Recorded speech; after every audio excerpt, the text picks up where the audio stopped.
이제 고등학생들 만나보면은 어디까지 했니 그러면 무조건 다 보기는 봤는데요. 그냥 아무것도 몰라요.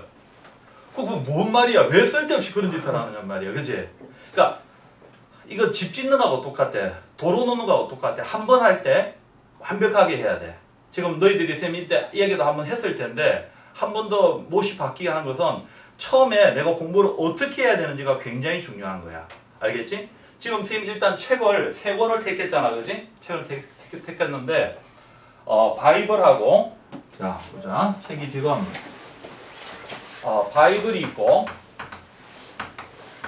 그 다음에 쌤이 MVP가 있고요. MVP가 있고 그 다음에 센이 있습니다. 이렇게. 그런데 지금 쌤이 주 교재는 바로 이 MVP입니다. MVP 이게 주 교재야. 주 교재. 그런데 쌤이 공부 방식은 뭐냐면 너희들로 하여금 독습을 시키는 거야. 독습. 지금까지 너희들이 잘 안 됐을 수도 있는데 공부를 너희들이 독습을 안 하고 선생님이 처음부터 해주잖아. 그지? 그 우선 첫 번째 뭐냐면 너희들이 이 독습을 통해서 얻을 수 있는 유익들을 다 놓쳐버리는 거야. 무슨 말인지 알겠지? 독습을 통해서 얻을 수 있는 유익이 뭐냐면은 첫 번째 수학을 단계적으로 있잖아. 그 과정을 하나도 안 빼놓고 잘 우선은 이해를 해 나가는 거야. 그래서 과정을 따라서 그 과정을 수학적인 과정을 충실하게 해 나가는 거야. 결과만 아는 것이 아니고 무슨 말인지 알겠지? 결과만 하는 것이 아니라 이 과정을 충실하게 하는 거야. 두 번째는 뭐냐면 이거 갖다가 굉장히 빠르게 할 수 있어. 빠르게 하는 거야. 약 2배 내지 3곱절. 너희들은 내가 볼 때는 3곱절 이상 진도를 빼줘야 돼. 지금 선생님 이 MVP라는 책이 바로 이 책입니다. 이 책인데 이 책은 선생님이 EBS에서 공모를 해서 1등으로 당선한 책이야. 근데 수능 기본서야. 수능 기본서. 그러니까 난이도가 많이 높지.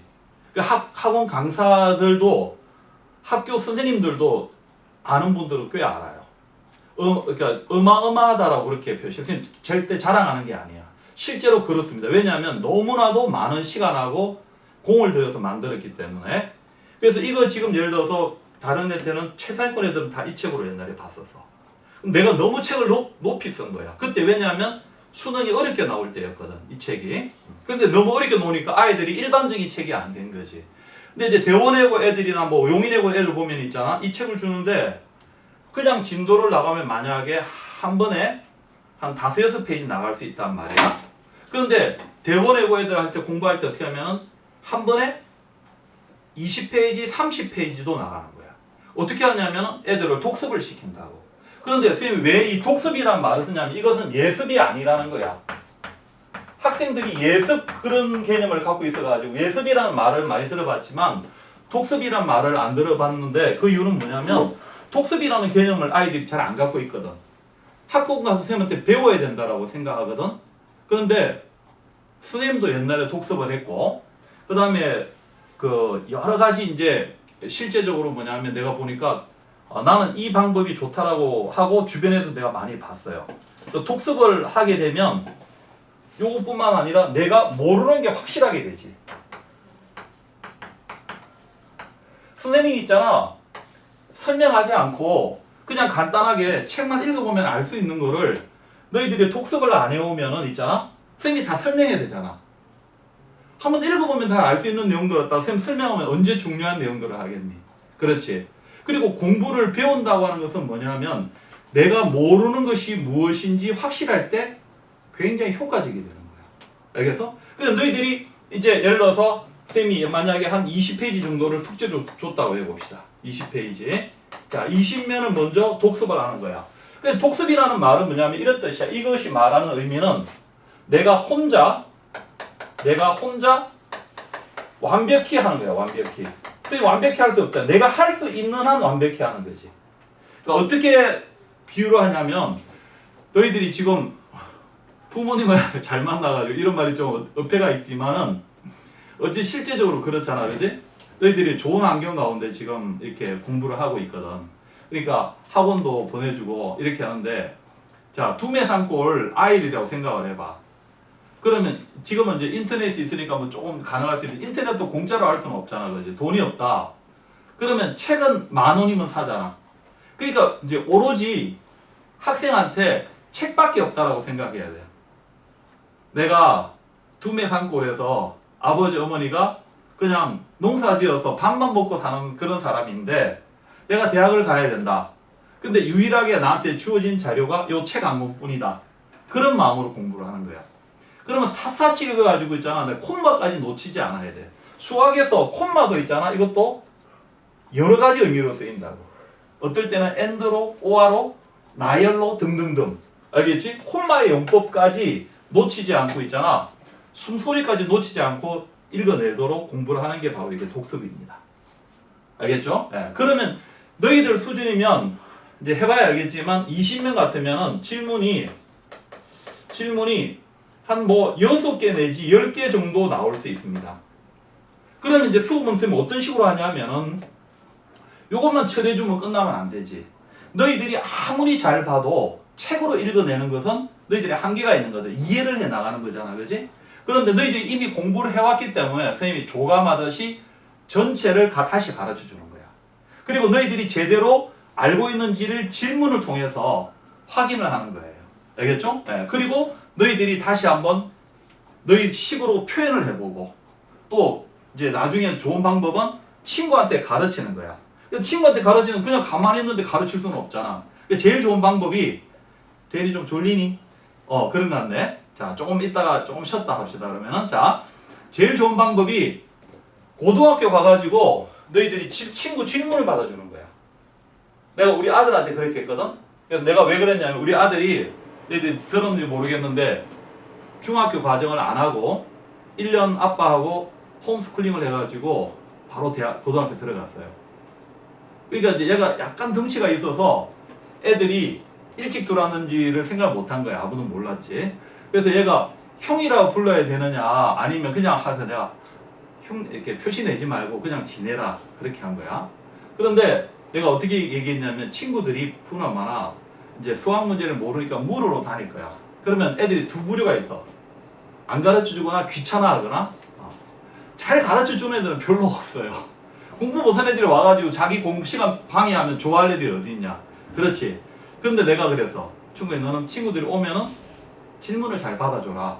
그 아빠 말대로 얘는 친구들이 와가지고 질문하니까 결국 처음엔 여기저기 묻다가 그 다음에 누구한테만 오냐면은 우리 아들한테만 오는 거야. 그러니까 친절하게 가르쳐 주잖아. 그러니까 애들하고 다 관계가 좋을 수밖에 없지. 그런데 얘가 나이가 2살 적다는 게 3학년 때 원서 쓰면서 밝혀졌어. 내 애들이 방방제 떠는 거지. 이 자식 2살이나 어리면서 표시도 안 내고 그렇게 했다고. 근데 이제 워낙에 그때는 이미 관계가 좋아졌잖아. 그지? 그래가지고 이제 그런데 그렇게 하면서 애들이 무엇을 모르는지 자기가 설명을 하잖아. 설명하면 더 깊이 개념을 자기가 이해할 수 있게 되는 거야. 그래서 가르치는 것은 이제 일부러 너희들이 예를 들어서 둘 중에 한 사람 나와서 민승이가 여기서 설명을 한다든지 풀이를 해볼 수도 있는 거고, 또 질문을 해볼 수도 있는 거고, 대미도 마찬가지야. 특히 과거 같은 경우는 수업은 그런 식으로 많이 하고 그건 좋은 수업이에요. 알겠죠? 공부를 해서. 그래서 이런 식으로 하면은 진도도 훨씬 빠르게 나가고 있잖아. 내가 모르는 것이 뭔지를 완벽하게 해 나가는 거야. 이렇게 안 하고 아무것도 안 한 상태에서 하면 시간도 많이 걸릴 뿐만 아니라 수업이 재미가 없어. 지루해요. 너 있으면 그냥 간단하게 하면 되는데, 그러면 이게 긴장감이 안 드는 거거든. 긴장감이 들어야 이게 재미가 있는 거야. 내가 모르는 거 설명해야 되잖아. 그러면은 너희들이 표시하면은 너희들이 뻔하다고 어디가 어려운지 잘 안 되는지, 왜냐하면 선생님은 하도 오래 했기 때문에. 알겠죠? 그러면 너희들이 이제 질문 표시를 하잖아. 그럼 선생님이 내용을 다시 한번 정리해주고, 책에 있지 않은 말로 이렇게 글로 설명하기는 어려운 부분들이 있습니다. 그런 내용들을 선생님이 또 다시 얘기를 해주는 거예요. 그렇게 됩니다. 그래서 이렇게 하면은 여러분 너희들이 굉장히 충실하게 해서 다른 애들하고는 비교할 수 없을 정도로 탄탄하게 합니다. 그러니까 뭐 정석 3번 4번 했다, 그 소용없어. 정석을 3번 4번 했다는 것 자체가 나는 공부를 엉터리로 했다고 하는 것을 스스로 증명하는 거야. 왜? 한 번 할 때 제대로 해야 되지. 그리고 끝나고 나서는 잘 안 되고 틀렸던 것만 다시 한번 더 하면 됩니다. 그래서 이 바이블은 너희들한테 이제 독습 교재로 주는 거야. 그래서 정석을 기본 정석을 안 쓰고 바이블을 쓰는 게 뭐냐면 선생님 책이 사실은 먼저 나왔어요. 이게. 네, 그런데 그 뒤에 이제 바이블이 나왔는데 바이블이 선생님 책보다 양은 약간 작아요. 거기 난이도도 조금 낮고. 근데 굉장히 좀 정석에 비해서는 친절하게 설명을 해서 그리고 퀄리티도 괜찮아요. 내가 보니까 조금 정석보다 좀 그러니까 수학적인 은밀성에서는 조금 떨어져요. 예, 내가 보니까 편집자들이 좀 손을 대가지고 저자들 같으면 그런 실수를 안 할 텐데 실수한 부분들도 있고 그렇게 합니다. 정석도 틀린 게 있어.